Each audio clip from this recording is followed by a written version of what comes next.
शर्म करो, हया करो, डूब मरो। Karachi water and sewerage corporation और बल्दियाती निज़ाम की नाअहली ने एक और मासूम जान निगल ली।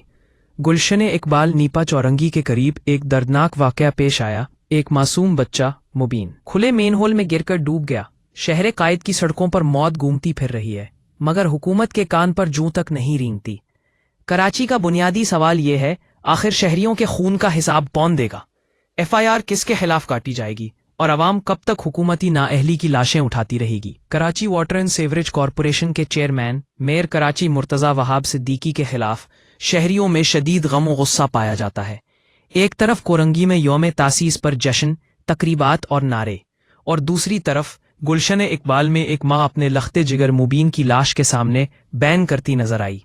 खुले मेन होल, टूटी सड़कें, गायब इंतजामिया, ये कैसा शहर है जहां टैक्स आवाम देती है और मौत का सामान हुकूमत मुहैया करती है? इलाके मकीनों का कहना है कि ये मेन होल कई दिनों से खुला पड़ा था। बारहा शिकायत की गई, मगर मुतल्लिका इदारों ने आंखें बंद कर रखी थीं। आज वही गफलत एक घर को हमेशा के लिए उजाड़ दी। कराची के अवाम सवाल कर रहे हैं, क्या इस बच्चे की मौत का जिम्मेदार कोई ठहरेगा, या हस्बे रवायत सब कुछ फाइलों में दफन कर दिया जाएगा?